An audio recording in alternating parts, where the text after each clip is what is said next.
Shalom jemaat Tuhan yang dikasihi oleh Tuhan Yesus Kristus. Shalom. Puji Tuhan, kita masih di tahun ini ya. Kita ini adalah ngobrol pertama tahun ini, tahun 2025 ya. Masih dengan program yang menjadi salah satu andalan kita tentunya. Dalam kita menyebarkan firman Tuhan, dalam kita berdiskusi tentang firman Tuhan, sehingga memperdalam pengetahuan dan iman kita, yaitu ngobrol Alkitab atau ngobral. Jadi di tahun 2025 ini kita akan membahas tentang tentunya sangat banyak ya materi baru, juga perbincangan-perbincangan seputar dengan kitab suci, dengan aturan-aturan firman Tuhan. Kalau saudara ingin mengetahui apa tema gereja kami di tahun ini, itu adalah taat melakukan perintah Tuhan. Jadi jelas acara ngobrol ini akan membuat saudara mengetahui perintah-perintah Tuhan. Nah, pada hari ini kita akan berbicara tentang satu topik yang sangat menarik ya, yaitu kita akan berbicara tentang masalah minum anggur. Nah, ini kan selalu menjadi sebuah hal yang dibicarakan, terkhususnya untuk orang-orang Kristen seumuran dengan saya. Karena seringkali anak-anak muda gitu kan selalu bertanya-tanya tentang anggur. Kan di dalam Alkitab tuh anggurnya tuh banyak yang difermentasi, banyak yang anggur perjamuan bahkan itu fermentasi. Nah, itu kan kebingungan seperti itu akan dijawab pada hari ini. Nah, kira-kira bagaimana menurut para pakar yang ada di sebelah kanan dan kiri saya ini untuk membicarakan tentang perkara anggur ini. Saya kan sebagai orang yang muda, saya harus bertanya kepada mereka. Saya tidak bisa muda bukan berarti tidak pakar. Iya, tapi kan mereka lebih pakar daripada saya ya, saudara ya. Nah, untuk itu kita langsung saja kita akan bertanya kepada Ibu Gembala kita di tempat ini. Bagaimana nih Mama tentang anggur yang tercatat di dalam Alkitab? Mungkin bisa dijelaskan sedikit biar bisa kita tahu. Sebetulnya karena ini taat pada perintah Tuhan ya. Kita harus tahu dulu bahwa Tuhan tidak mau kita minum anggur yang difermentasi atau alkohol gitu ya. Minum-minuman yang memabukkan. Nah, kita baca dulu dari Amsal 23 ayat 29 sampai 35. Kita baca bergantian gimana? Ya. Mulai dari Padania. Amsal 23. Ya. Ayatnya yang keberapa? 29 sampai 35. Oke. Udah dapat semua ya? Ya. Amsal 23 ayat yang ke-29. Siapa mengadu? Siapa mengeluh? Siapa bertengkar? Siapa berkeluh kesah? Siapa mendapat cedera tanpa sebab? Siapa merah matanya? Yakni mereka yang duduk dengan anggur sampai jauh malam, mereka yang datang mengecap anggur campuran. Jangan melihat kepada anggur kalau merah menarik warnanya dan mengilau dalam cawan yang mengalir masuk dengan nikmat. Tetapi kemudian memagut seperti ular dan menyemburkan bisa seperti beludak. Lalu matamu akan melihat yang aneh. Lalu matamu akan melihat hal-hal yang aneh dan hatimu mengucapkan kata-kata yang kacau. Engkau seperti orang di tengah ombak laut, seperti orang di atas tiang kapal. Engkau akan berkata, orang memukul aku, tetapi aku tidak merasa sakit. Orang memalu aku, tetapi tidak kurasa. Bilakah aku siuman, aku akan mencari anggur lagi. Nah, kalau kita melihat ini Amsal ini berbicara tentang kita tidak boleh mabuk. Betul? Kita tidak boleh minum anggur yang memabukkan. Intinya begitu. Melihat aja, kalau kita baca, jangan melihat anggur. Di sini Tuhan memperingatkan akan bahaya anggur ketika sudah dalam tahap fermentasi ya. Nah, anggur ini kalau dalam Amsal 23 ini bahasa asli dari Ibrani namanya yayin. Yayin itu punya pengertian dua. Sari anggur, artinya anggur yang belum difermentasi, yang baru diperas gitu ya. Dan anggur yang sudah difermentasi. Nah, di Amsal 23 sebut dengan anggur di sini adalah yayin atau anggur yang sudah difermentasi yang bikin orang itu jadi mabuk. Nah, kita tuh tidak boleh minum itu. Nah, terus saya berpikir gitu kan, tadi Mika bilang ya bahwa kan nggak boleh nih orang minum yang mabok. Kita nggak boleh minum anggur yang beralkohol. Mungkin gini, bukan tadi aku nggak ngomongin, tapi gini. kan kalau di dalam Alkitab tuh ada anggur yang difermentasi. Kalau kita sekarang mendengar kata anggur tuh, itu tuh pasti langsung pemikiran kita tuh, wah pasti memabokkan gitu. Itu yang Iya, menjadi sebuah pertanyaannya begitu. Tapi memang untuk saya melihat ayat ini saya kurang begitu paham karena saya belum pernah mabuk sebelumnya. Mungkin bisa diceritakan bagaimana pengalaman Yang Coach udah Stephen pernah yang mabuk? udah pernah Ya, mabuk. kalau lihat dari ayat yang ke Tapi emang pernah kan? Tapi pernah kan? tunggu dulu. Oh, Biar dia lagi-lagi kasih kesaksian dulu. siap. Akan terjawab dengan sendirinya. Siap, Atau siap. mancing-mancing jujur dong. Ayat yang ke-33 ditulis begini, lalu matamu akan melihat hal-hal yang aneh dan hatimu mengucapkan kata-kata yang kacau. Nah, benar. Bener ya? Benar. Benernya Sudah bertobat ya, saudara ya? Benernya ini bukan kata orang, kataku. Kataku. Jadi memang benar. Pengalaman orang tuh kalau mabok ya, minum terus dia mabok, pandangan mata itu jadi aneh kadang-kadang. Jadi seperti yang dibilang tadi, dia merasa dia seperti dipukul tapi tidak merasa gitu ya. Jadi dia tuh merasakan hal-hal yang ya kalau dia sudah mabok parah gitu, sudah mabok ya pasti akan kayak gitu, kayak yang ayat ini ditulis. Akan jadi aneh-aneh orang yang ngomongnya ngelantur, tahu nggak? Ngantur. Sob, bro, ngomongnya Dipukul nggak kerasa. Nah, ada teman saya, dia kalau dia nggak mabok, ini kita satu tempat minum dulu.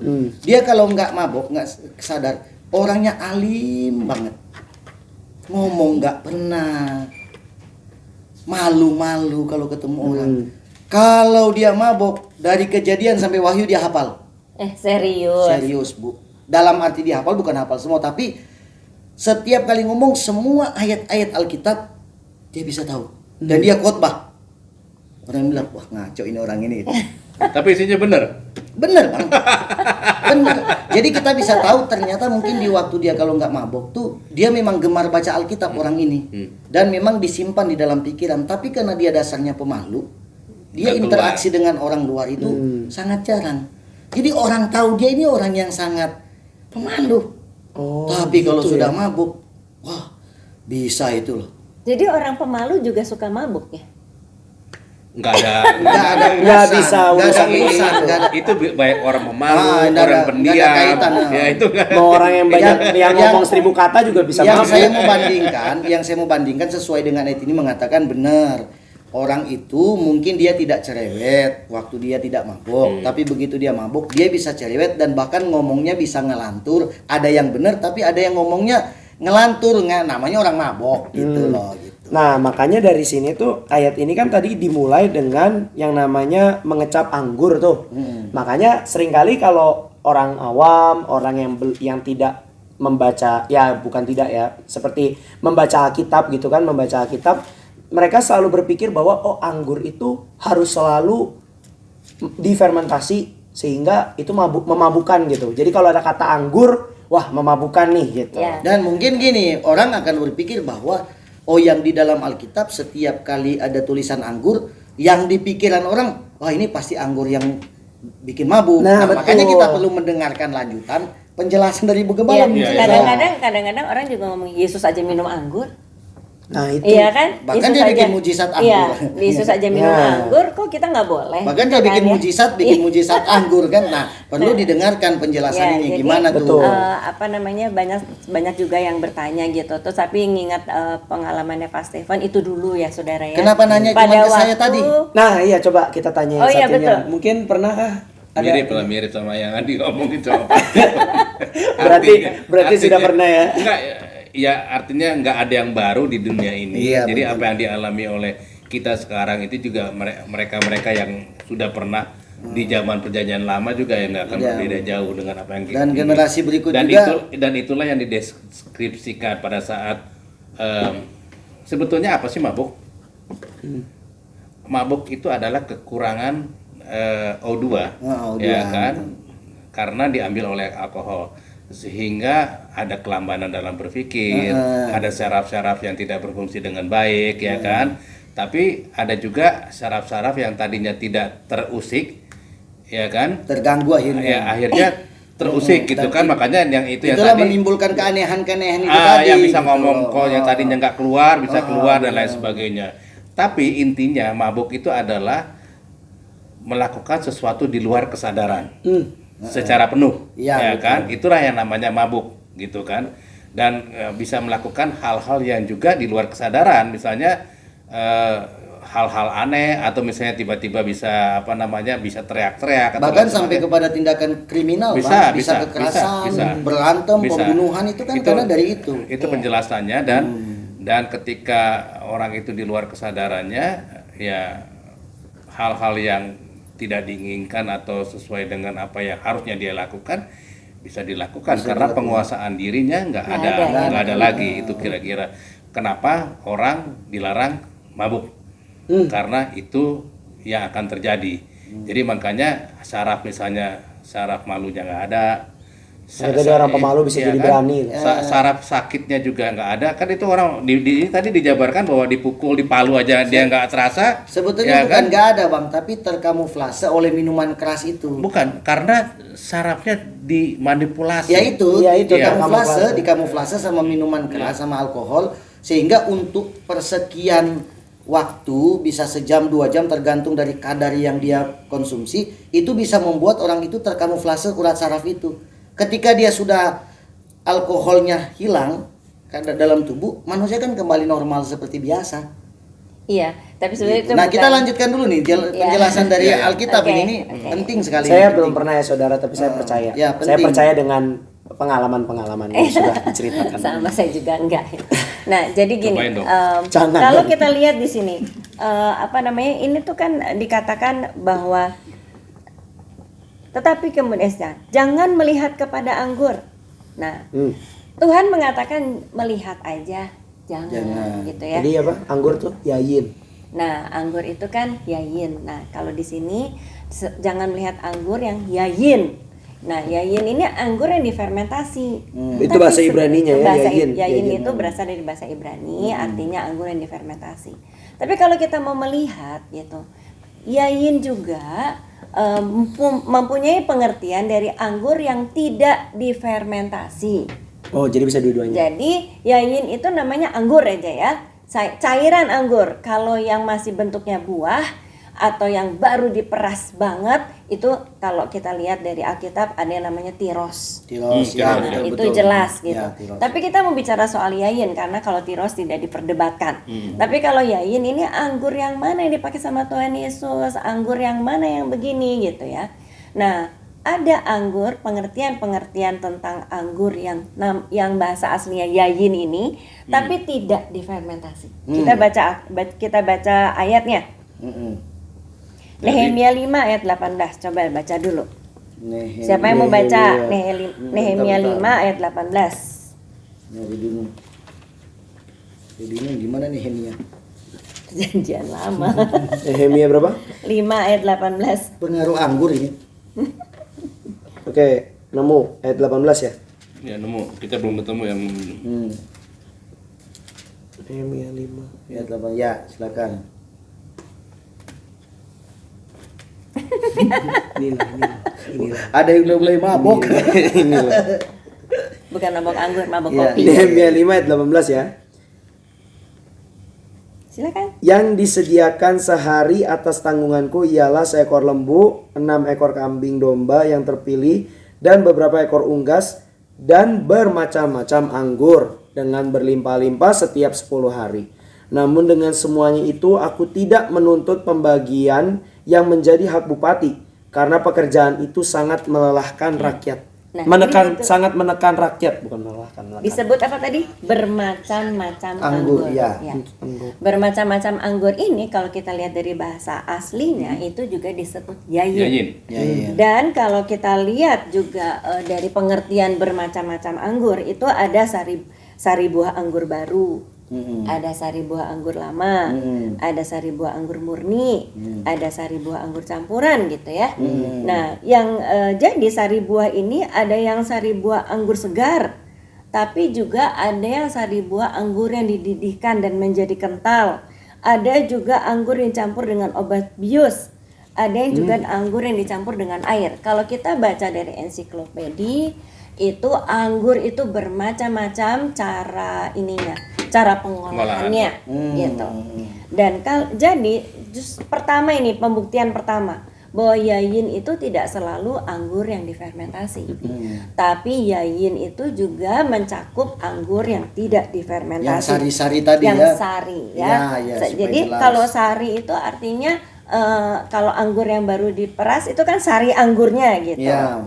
Nah, sedangkan kita udah tahu tadi bahwa Tuhan tidak menghendaki kita minum anggur yang memabukkan Memabukkan, ini. ya. Nah, ini ada di Alkitab. Alkitab itu kita semua beriman bahwa Alkitab adalah firman Allah. Amin. Ya. Amin. Iya. Jadi di kitab Amsal sudah dijelaskan seperti itu. Nah, pembuktian lain ada lagi bahwa yayin itu adalah anggur yang tidak difermentasi. Mungkin ada yang bantu baca. Ratapan 2 ayat 12. Ada yang bisa bantu baca. Ya. Ratapan 2 ayat 12. Ratapan 2 nih. Iya. ya. Ratapan 2 ayat 12. Kepada ibunya mereka bertanya, "Mana roti dan anggur?" Sedang mereka jatuh pingsan seperti orang yang gugur di lapangan-lapangan kota ketika menghembuskan nafas di pangkuan ibunya. Nah, di sini ini adalah cerita dari ratapan Yeremia. Yeremia. Nah, Nabi Yeremia itu melihat bahwa memberitahu bahwa suatu hari anak-anak itu di pangkuan ibunya akan mati. Mereka akan minta roti dan anggur. Nah, nggak mungkin anak-anak itu minta roti dan anggur yang sudah difermentasi, dan ibunya nggak mungkin kasih anggur yang sudah difermentasi.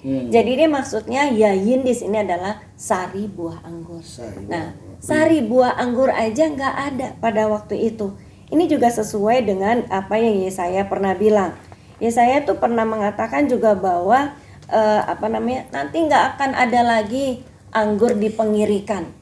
Karena apa? Karena kejahatan orang Israel sehingga mereka nanti akan dibuang. Kita tahu ya bangsa Israel pernah dibuang ke Babel, ya kan? Nah, itu dia di Yesaya 16 ayat 10. Mungkin Mika bisa baca. Itu mungkin Om Daniel. Ya, udah nih bisa Pak Daniel. 16 ayat 10. 10. Tetapi lenyap sukaria telah lenyap sukaria dan sorak-sorak dari kebun buah-buahan. Telah menghilang dari kebun-kebun anggur tempik sorak dan sorak-sorai. Tiada pengirik anggur di tempat pemerasan, pekik mereka sudah berhenti. Ya. Tiada pengirik anggur di tempat pemerasan. Di ayat ini juga disebut dengan yayin. Kalau baru diperas, dia belum difermentasi, ya kan? Itu juga bukti bahwa pengertian yayin tidak selalu anggur yang sudah difermentasi, tetapi anggur yang belum difermentasi. Jadi kalau kita lihat dari semua ini, maka maksud dari anggur yang dipakai di Bait Allah gitu ya, kita tahu ya, di Bait Allah ada perjamuan kudus gitu. Kalau zaman waktu itu kan di kemah tabernakel ada roti dan ada anggur gitu ya. Itu adalah anggur-anggur yang dipakai oleh imam-imam, itu adalah anggur-anggur yang belum difermentasi. Jadi terus saya berpikir, betul nggak sih seperti itu gitu. Nah, ada penelitiannya. Gimana caranya supaya anggur itu tidak terfermentasi gitu. Karena kan kalau misalnya anggur ditaruh aja di tempat terbuka kan bisa terfermentasi sendiri. Iya, karena gulanya teroksidasi ya, jadi dia menjadi alkohol gitu. Ya, mungkin kalau saya tambahkan hampir mirip dengan kalau di Medan mungkin tuak ya. Tuak, kalau di Manado itu namanya saguer yang hasil dari. Tapi harus ada. Nah, yang saya mau cerita begini, kalau barang itu dibiarin akan jadi cuka. Walaupun ya, ini juga kita Jadi cuka dia, cuka dari tuak. Jadi kita biasanya kalau di kampung dulu, kalau suka bikin cuka yang dari tuak itu, kan ada dua jenis kan, yang rasanya manis sama yang rasanya asem kan, yang tuak itu. Kita biarin aja dia berhari-hari, seminggu, 2 minggu ditutup. Nanti lama-lama itu akan berubah. Dari yang tadinya rasa tuak misalkan manis atau asem biasa, ini jadi asem cuka. Memang benar-benar jadi cuka dari tuak itu. Mungkin seperti itu kali sari anggur kalau dibiarkan terfermentasi dengan sendirinya. Sekarang bagaimana caranya supaya tidak terfermentasi? Iya. Jadi di ensiklopedia, di Jewish Encyclopedia itu juga dijelaskan bahwa anggur yang atau disebut dengan sari anggur atau anak anggur yang baru diperas itu kalau didiamin juga nanti akan menjadi cuka. Ya, menjadi cuka atau akan terfermentasi dengan sendirinya. Ah. Nah, tapi di tahun 70 Masehi. Jadi ini ketika zaman rasul-rasul. Masih abad awal pertama. Itu ada seorang yang meneliti hal ini juga dan menyampaikan salah satu caranya. Mungkin ini sudah dipakai oleh orang-orang Yahudi atau imam-imam pada waktu di Perjanjian Lama ya, sudah dipakai mungkin ini. Tetapi dia meneliti secara ilmiah. Itu namanya kolumela gitu. Kolumela. Sebelum sampai ke sana, di kitab di Jewish Encyclopedia itu juga ditulis begini.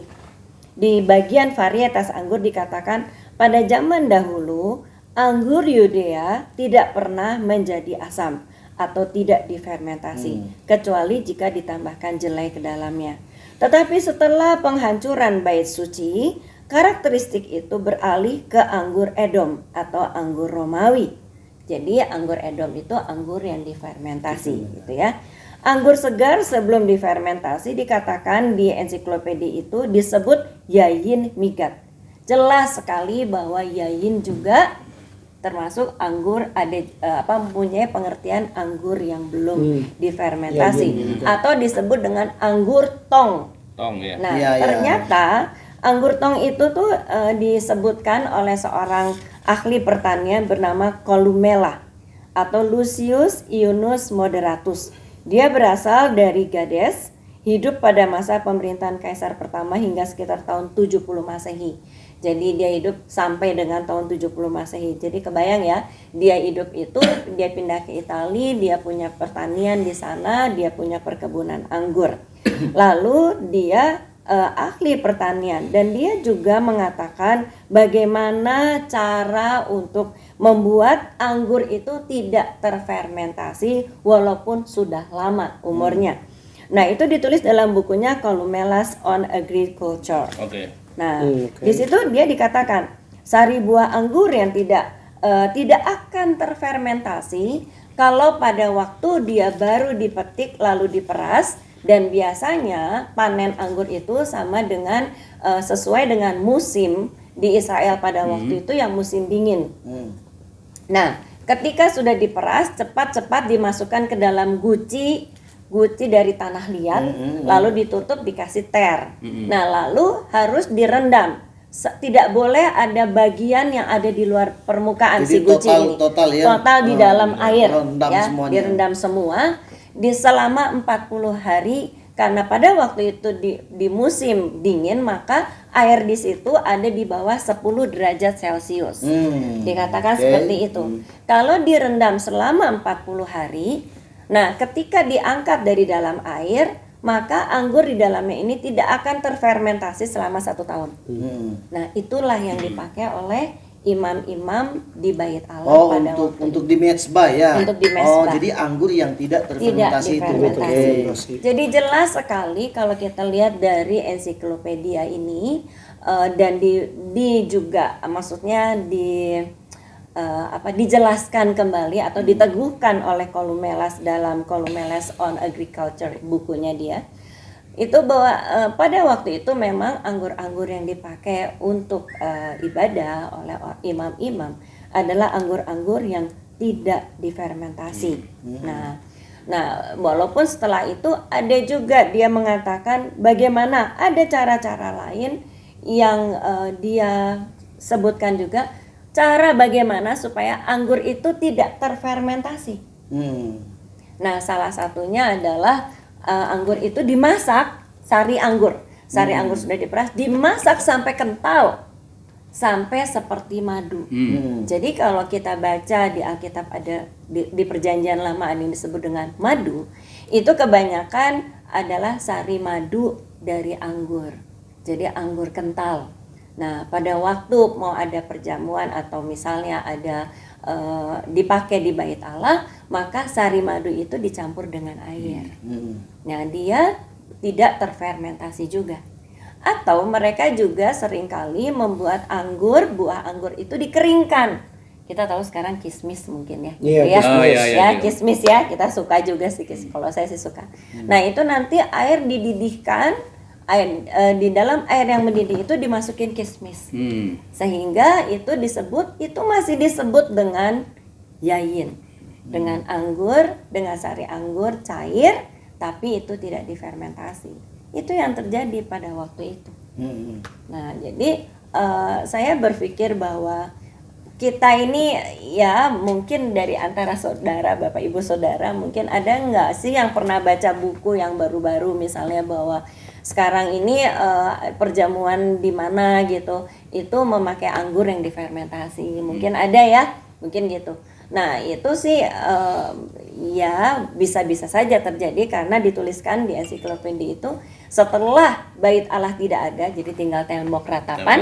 Nah aturan-aturan ini tidak lagi dipegang. Jadi berubah ya, Berubah. dari yang tidak difermentasi ke Menjadi yang difermentasi. difermentasi. Itu berubah itu hanya di kalangan masyarakat Yahudi saja atau sampai ke masalah bait Allah tadi. Ya kalau Yang mezbah tadi kan tadi bilang yayin yang tidak difermentasi. iya betul. Nah begitu perubahan itu terjadi, apa itu juga Iya. sampai ke hal yang Kalau yang saya baca, karena iya. kalau dikatakan kosher wine pada saat sekarang ini, kosher wine itu kan arti anggur yang halal yang digunakan juga dalam ibadah Judaism, ya, para orang Yahudi juga sana itu sudah difermentasi. ada kadar alkoholnya lah ya. Ada, ya artinya difermentasi, tapi dengan inilah, dengan pengawasan dari para rabi, karena tetap bisa harus dicampur atau misalnya kadarnya seperti apa. Oh, tetap ada Enggak kadar, tapi seperti tidak- difermentasi sehingga mungkin kadar alkoholnya melebihi sekian persen, saya nggak tahu lah. Mungkin Tapi 10 tetap sampai 12% barangkali ya. mungkin nggak juga, saya nggak tahu lah, saya nggak sampai ke sana. Sebetulnya yang saya baca di ensiklopedia ini juga ada, kalaupun misalnya terjadi keadaan yang tidak disengaja sehingga anggur itu terfermentasi, itu mereka masih bisa memberikan satu toleransi di mana satu bagian anggur yang terfermentasi itu dicampur dengan 20 bagian air. Nah, itu ada di ensiklopedia itu ya. Tapi gini, mungkin yang perlu ditegaskan juga begini. Kalaupun misalkan tadi itu bilang ada terfermentasi dalam tanda petik, yang dikonsumsi oleh kita itu cuman sedikit. Ya, Ya gitu. artinya kan kita harus bicara secara jujur tentang itu ya, bahwa memang ya kita kan cuma minum ya sloki yang paling kecil itu pun seperempat kali ya buat kita minum mungkin, atau setengah. Pada dari intinya mau minum sebanyak apapun jadi tidak mabuk gitu. Makanya campur air gitu, hanya kembung. Oh, Pada iya, intinya, iya, iya, artinya iya. intinya tidak mabuk. Ya, kan? interpretasi ke Tapi situ. kalau terfermentasi dan tidak dicampur air, Pasti akan akan menimbulkan menimbulkan mabuk. mabuk. Iya, itu pasti sebetulnya mabuk. itu. Iya, itu. Kenapa? Ya. Adanya betul kembung. kembung. Benar. Betul Iya. kita minum. Jadi kembung. kalau saya sih mau kita bicara soal kontroversi. Terus Yesus kok minum anggur gitu ya. Nah, itu saya menarik. ya itu tuh di Perjanjian Baru kata anggur itu dari bahasa Yunani itu oinos. Oinos ya. Di dalam perjanjian baru. Ya, Di Perjanjian Baru. Oke. Dan oinos juga sama. Ada pengertian oinos yaitu sari anggur atau anggur yang tidak terfermentasi. Dan Pengertian anggur yang oinos juga ada yang anggur yang terfermentasi. Terfermentasi, Itu oke. sama dengan Yayin. yayin tadi Ya, oke. gitu. Nah, kita harus bedakan lah dengan buah anggur, itu lain lagi Oh, itu ya. beda. Ya, pasti. Itu grapefruit itu beda lagi gitu. Nah, saya berpikir bahwa Yesus itu Allah. Kalau Dia sudah memberi firman-Nya untuk kita tidak memandang saja yang merah-merah, itu kan ya. Itu adalah anggur Tadi yang belum terfermentasi. sampai minum ya, memandang. Anggur yang terfermentasi dicangkir atau dicawan merah-merah dan mengingininya, rasanya enak sekali kalau lewat di tenggorokan. Kalau kita baca di Amsal 23 gitu. Itu saja tidak boleh gitu. Tapi saya pikir gini, Bu. Jadi nggak mungkin lah Yesus minum sesuatu yang dilarang oleh dirinya dia sendiri. Tapi saya pikir bagi orang yang belum pernah mengecap itu, mungkin dia nggak punya bayangan kali ya itu enak apa enggak gitu ya kan. Iya. Jadi ketika dia memandang, nggak tahu apakah dia punya imajinasi berpikir apakah itu enak atau enggak. Tapi bagi orang yang sudah pernah mengecap itu kayak mereka gitu ya. Termasuk. Mereka mungkin imajinasinya langsung tahu dong kan. Waduh, ini memang udah pasti enak ini gitu. Nah itu mungkin yang tadi menjadi warning buat kita gitu loh, supaya kita tidak kembali lagi kepada pola hidup yang lama itu maksudnya gitu. Iya. Jadi saya berpikir bahwa saya tidak mau berdebat sebenarnya gitu ya. Apakah boleh nggak sih kita ini minum anggur beralkohol gitu atau minuman beralkohol? Karena minuman beralkohol bukan cuma anggur loh. Ya, apel juga bisa jadi beralkohol ya. gitu. Nah, itu juga ditulis di ensiklopedia Sekar. Ada orang makan tape 2 kilo mabok. Terus mabok. Sebetulnya gini, kalau saya berprinsip adalah ya kan kedatangan Kristus sudah mengajarkan pendewasaan iman. Iya, Itu yang pertama. Artinya kita sudah harus bisa berpikir lebih dewasa lagi daripada orang-orang yang dulu.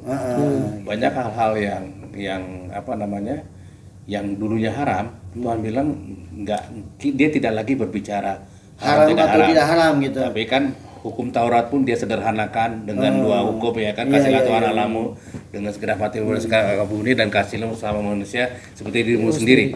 Nah itu pun suatu penyederhanakan di mana ternyata disederhanakan dengan pengertian yang lebih luas lagi ternyata kan. Nah prinsipnya adalah bagaimana kita mengendalikan diri. Gini, anggur itu bisa menyebabkan mabuk. Kalau mabuk tidak bisa menguasai diri. Kalau misalnya tidak bisa menguasai diri, ya udah hindari aja gitu kan. Tapi anggur juga bisa dipakai, artinya bukan alkohol yang haram, karena ada juga alkohol diperlukan misalnya pada saat-saat untuk medical situation itu digunakan gitu kan. Ya tetap digunain gitu kan. Ya, misalkan contoh saya tambahin yang Abang bilang. Paulus pernah menganjurkan kepada Timotius Yaitu di 1 Timotius 5 ayat 23. menambahkan sedikit anggur karena berkaitan dengan pencernaan. Obat pada saat itu memang air itu terjadi pencemaran. Makanya dijadikan dulu ya, ditambahkanlah supaya bakteri itu bisa mati ya kan. Nah, saya ada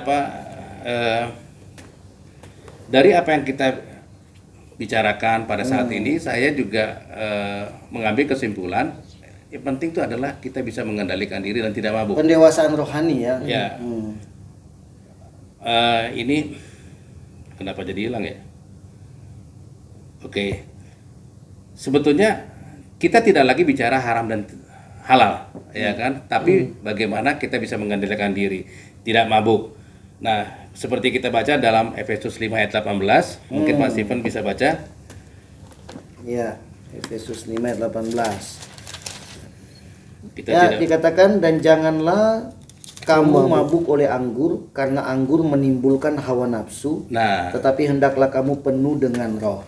Anggur menimbulkan hawa nafsu karena apa? Pengendalian dirinya kurang, ya kan? Nah, kalau kita baca lagi tadi kita semua sudah tahu, misalnya di 1 Korintus 6 ayat 12 dikatakan semuanya halal bagiku, tapi tidak semuanya berguna, ya kan? Atau kita baca aja kali ya. Segala sesuatu halal bagiku, kan itu ininya bunyi benernya kan gitu ya. 1 Korintus berapa ya? 6 ayat 12. Coba Mika baca atau Ibu Gembala. Ya, 1 Korintus 6 ayat 12. Segala sesuatu halal bagiku, tetapi bukan semuanya berguna. Segala sesuatu halal bagiku, tetapi aku tidak membiarkan diriku diperhamba oleh suatu apapun. Nah, jadi itulah namanya tanda-tanda orang sudah dewasa. Gitu. Lu bisa mikir dong, mana yang berguna atau tidak untuk diri lu gitu kan. Kalau nggak berguna ya ditinggalin aja gitu kan. Gitu. Nah, itulah yang apa dikatakan. Ini juga yang pernah dihotbahkan dengan Ibu Gembala, mungkin mirip ya, misalnya di 1 Korintus 6 ayat 19-20, saya coba bacakan lah ya. Sebab bersunat atau tidak bersunat tidak penting, yang penting ialah mentaati hukum-hukum Allah. Jadi ada hal-hal yang kita bisa bicara halal dan halal dulu. Tapi, haram dan halal, tapi bagaimana itu tadi kan, berguna atau tidak berguna, bagaimana kamu bisa memuliakan Allah dan mentaati Allah. Dan ayat 20, baliklah tiap-tiap orang yang tinggal dalam keadaan seperti waktu ia dipanggil Allah. Artinya kita harus tetap dalam keadaan kudus. Ya kan? Kita tetap dikatakan tinggal dalam keadaan seperti waktu ia dipanggil. Jadi pada waktu menjaga kekudusan itu. Tapi saya punya pendapat sendiri boleh ya. dong. khususnya di perjanjian lama sudah jelas sekali dan sudah dibuktikan di ensiklopedia juga ada gitu ya, bahwa anggur yang dipakai dalam ibadah di bait Allah itu Betul. adalah anggur yang tidak Betul. difermentasi. Ya, Oke. Nah, bait Allah itu sudah tidak ada, tapi bait Allah itu adalah diri kita sendiri. Ya. Ya. Dari saya punya pendapat, kalau saudara beriman kepada Tuhan Yesus, saudara beriman bahwa saudara itu adalah bait Roh Kudus, kita ini adalah bait Roh Kudus, mari jangan sentuh sesuatu yang terfermentasi itu atau anggur yang terfermentasi. Yang sudah dilarang itu ya. Yang sudah dilarang. Karena itu sudah jelas terbukti bahwa imam-imam pada waktu itu, pada waktu bait Allah masih ada, tidak pernah memakai anggur yang difermentasi. Karena kita ini adalah bait Roh Kudus, mari jangan minum anggur yang difermentasi atau sesuatu yang beralkohol menurut saya gitu ya. Nah, kita mesti bisa harus apalagi soal di perjamuan kudus di gereja menurut saya gitu. Baiknya kita hindari hal-hal seperti itu ya. Nah, tapi keputusan ada di saudara-saudara sendiri. Nanti juga ada yang bertanya mungkin, lalu Tuhan Yesus waktu di perkawinan di Kana anggurnya yang mana? Nah, Ya. Terus ada yang bertanya mungkin kalau gitu anggur kan yang difermentasi atau yang beralkohol bukan cuman anggur aja kan, ada yang banyak, lain kan. banyak, Terus di Bandung khususnya colena, Ya, itu kan ya. peyem, itu kan difermentasi sengaja dikasih ragi. Nah itu bagaimana gitu? Ya, itu. Kayaknya kita bahas di. Tapi gini, saya tambahkan sedikit Bu, saya tertarik dengan ayat Efesus tadi yang disampaikan Pak Daniel, Efesus 5 ayat 19 itu, ayat 18 ya. 18. Saya memang tadi juga sebelum kita memulai ini berdiskusi, saya memang terfokus ke bagian ini. Yang saya baca ulang ya. Ya. Dan janganlah kamu mabuk oleh anggur karena anggur menimbulkan hawa nafsu. Sampai situ aja, menimbulkan. Memang dalam kenyataannya agak sangat sulit sekali atau kurang sekali orang ketika dia minum alkohol itu tidak mabuk. Jarang orang kalau minum tidak mabuk. Terpancing untuk terus menerus. Ya, Ya. saya mau ke Iya. arah situ, saya mau ke Ya. arah situ. Oh begitu Iya, ya. terpancing. Ya, Jadi iya. kalau misalnya sudah satu gelas, dikit aja lah, akan nanti dikit ya. saya mau ke situ. Jadi yang saya mau tekankan di sini adalah akan melahirkan tabiat baru dalam hidupnya. Ini saya tidak terlalu teologis seperti yang Ibu, tapi kita terima itu. Pokoknya Alkitab bilang jangan, ya jangan kan gitu. Oke, nggak apa-apa. Kita merujuk kepada anggur yang tidak saya difermentasi, untung, oke. Gitu. saya untung dengar ini setelah saya sudah bertobat. Kalau dengar waktu dulu kan bingung saya, aduh pengen minum tapi nggak boleh gitu. Nah jadi Pasti gini, udah bertobat ya. ya, aduh kenapa jadi saya? Jadi gini, kalau saya baca itu memang jarang sekali Bu, rasanya sulit sekali kita menemukan orang ketika dia sudah mengkonsumsi itu dia nggak mabuk. Kenapa? Kenapa nggak gitu? Karena gini, misalkan saya datang, saya nggak mau mabuk hari ini bang. Misalnya dengan teman-teman, hari ini cuma minum segram 2 gram, secangkir 2 cangkir yang kecil gitu lah, minum. Terus, ayo minum lagi. Itu sumerangsang. Jadinya pengen terus. Nah, jadi ya rencana tadinya nggak mau banyak supaya nggak mabuk, mabuk juga. Nah, artinya tadi kan menarik ya kata Pak Daniel tentang pengendalian diri tadi itu kan. Itu poin yang paling penting juga untuk itu. Jadi daripada kita tidak bisa mengendalikan diri, lebih baik jangan Lebih disentuh. baik udah Iya. jangan Ya, itu disentuh sama maksudnya. sekali. Itu kan tadi abang pesan gitu Iya, kan, itu iya. pesan yang bagus. Jadi buat saya begini, kita tuh lebih daripada persoalan kita menasihati jemaat dalam hal alkohol, lebih daripada itu satu hal yang paling penting begini, dari segala sisi kehidupan kita harus mengenali kelemahan hidup kita. Iya. Kalau kita tidak bisa di bagian itu, tadi saya takut menyinggung soal abang bilang dosa atau tidak, haram atau halal gitu ya. Tapi kan kita tahu kan bahwa misalkan, aduh saya kalau minum lagi misalkan bisa bisa mengakibatkan kembali ulang ke masa lalu Iya. gitu ya. Atau berbuat dosa lagi ya. Berbuat dosa lagi. Itu maksudnya ya. Soal Ibu Gembala menjelaskan tentang hukum larangan dalam perjanjian lama memang tidak boleh. Ya itu juga firman Tuhan loh yang harus kita taati, yang harus kita dengar, apalagi berkaitan dengan tema tahun ini mengikuti atau Melakukan perintah Tuhan. jadi itu kira-kira ya supaya argumentasi ini terbangun, Kira-kira ketika yang benar kan apa sih sebetulnya alasan konkretnya nggak boleh minum alkohol? Kan gitu kan orang selalu tanya. Kan begini kan tumpang tindih loh. Di lapangan tuh banyak argumentasi yang muncul. Nah, ada beberapa pandangan yang sudah Sudah kita sampaikan. Kira-kira begitu. Jadi, pilihan tergantung kepada lagi saudara kepada ya. kita gitu.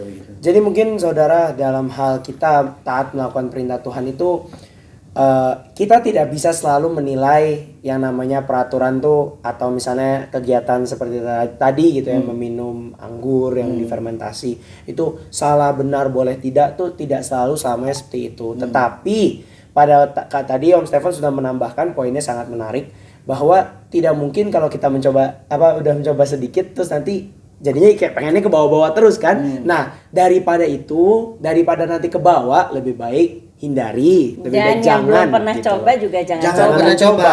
Jangan Betul. pernah coba. Ya seperti dulu lah orang tua kita bilang kamu jangan merokok ya, gitu kan. Nanti kecanduan gitu kan. Iya betul. Lebih Iya, bagus benar. jangan coba.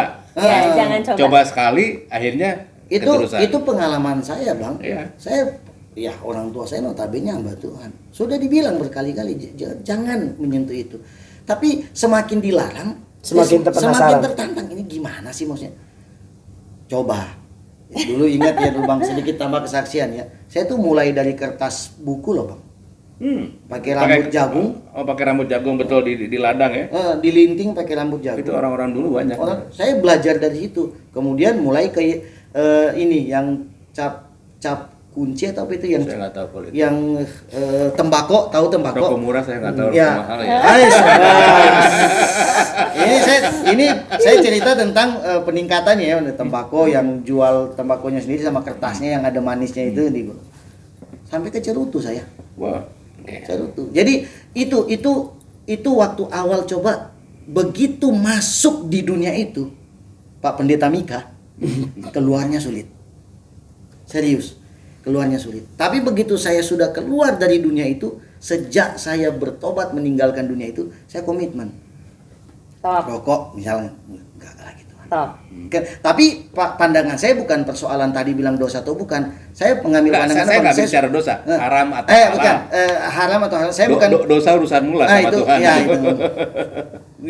Jadi menekan. Nah, begini, bagiku hidup adalah Kristus.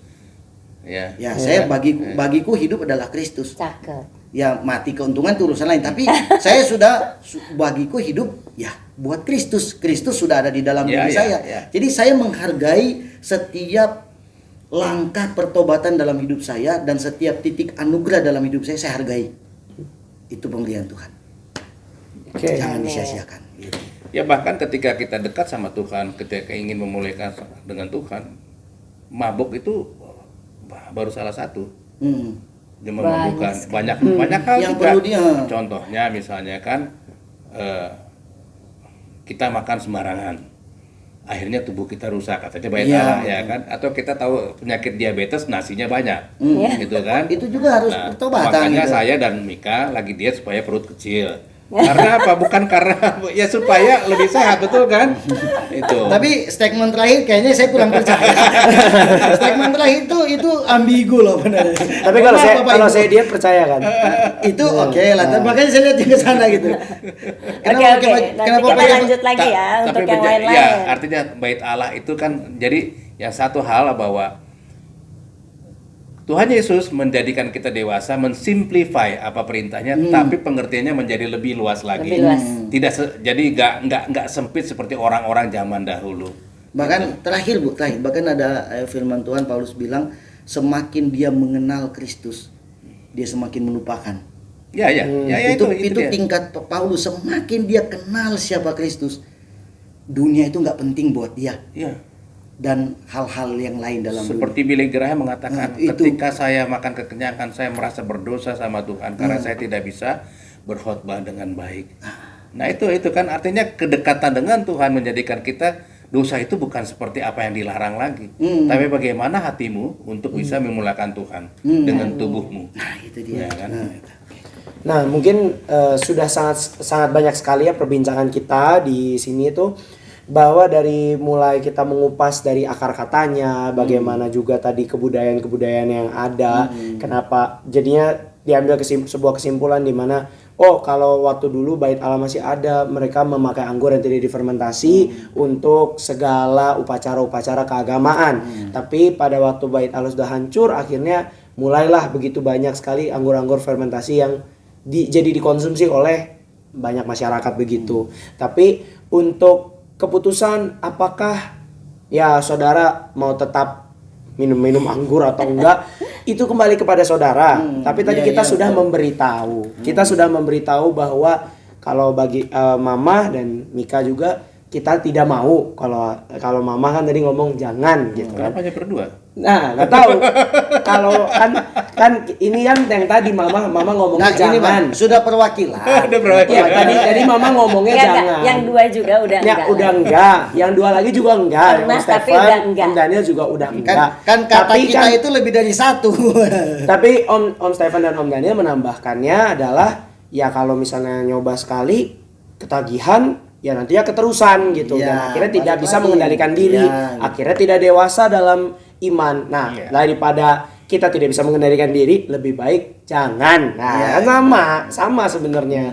Dua-duanya adalah berkata sebaiknya janganlah karena tubuh kita ini adalah bait Allah tadi kan, maka harus anggur-anggur yang tidak difermentasi itu boleh dikonsumsi. Dan tadi juga sudah dibilang bahwa di dalam perjamuan kudus juga di gereja kita tidak memakai anggur-anggur yang difermentasi dalam setiap Perjamuan kudus kudus. tidak pernah ada.